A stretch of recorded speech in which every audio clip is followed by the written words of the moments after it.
Steve, Barb. You're welcome.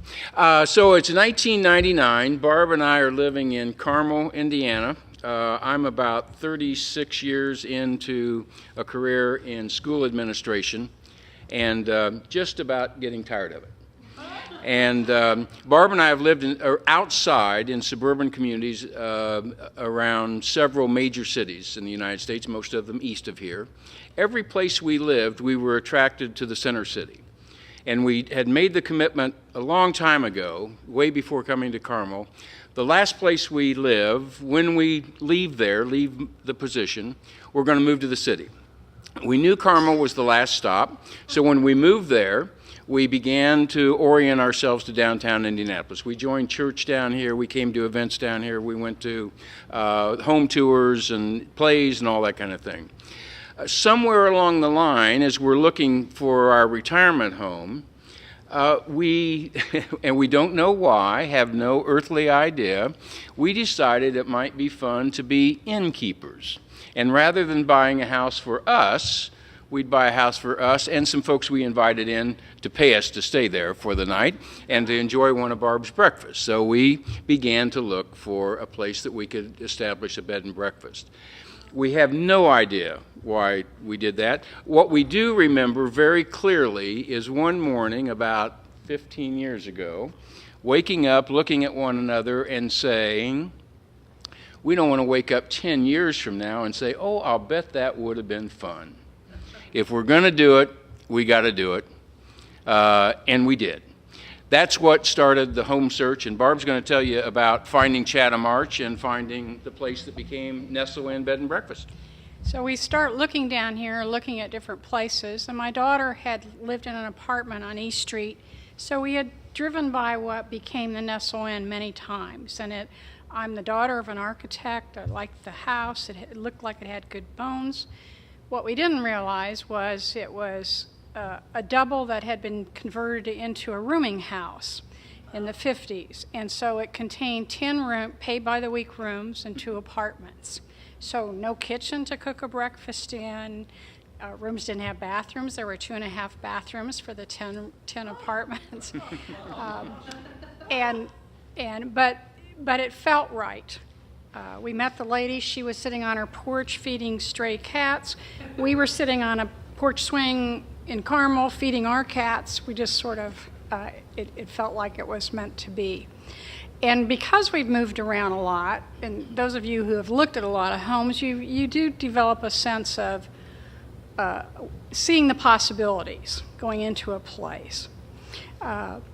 What happened with our family and our friends, however, was they didn't have that same sense. When we first bought the house and it was finally empty, all the people that lived there for many years, some of them moved out. We had a picnic. We had everybody in our family down. We put little signs up. This is the bathroom. This is the library, and so on. And then they all went home, and we found out about a year later how crazy they thought we were. And my poor mother, who was in the process of being brought here to live in a nursing home and was beginning her journey with dementia, she came and saw it, and then forever in her mind she thought, that's where these people came and paid money to stay, in the house that it looked like.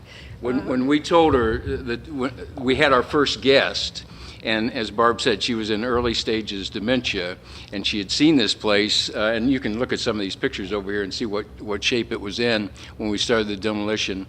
The poor woman, the look on her face, they stayed they stayed there.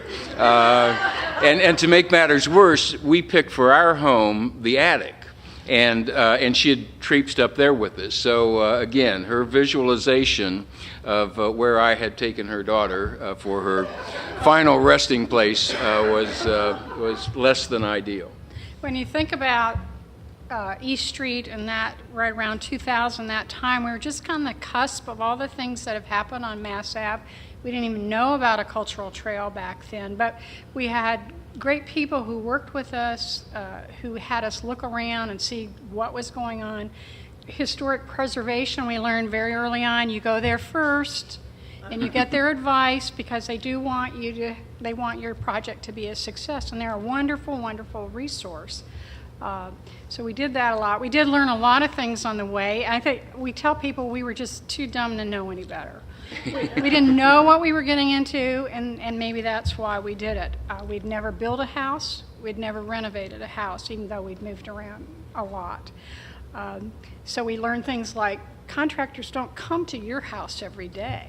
They're doing a lot of jobs, and you'd go, why aren't they here? And then we also talked them into, when they told us they were going to finish the attic first, put in the plumbing, we said, okay, we can move in. So the project starts in July. We move into the attic area in November, and they're still completing the project through March of the next year. And if you've worked with contractors, they don't particularly like you to be there, but it was very helpful. You'd find an electrician who wanted to put the switch way over here because he didn't have to cut through the plaster. And no, you want it by or that's not the tile I picked out. Those kinds of things. So we did. Steve will tell you the things he did. This was somewhat a do-it-yourself. Well, when we got into the project, first of all, when we tell most people about what happened, we bought the property, in May of '99.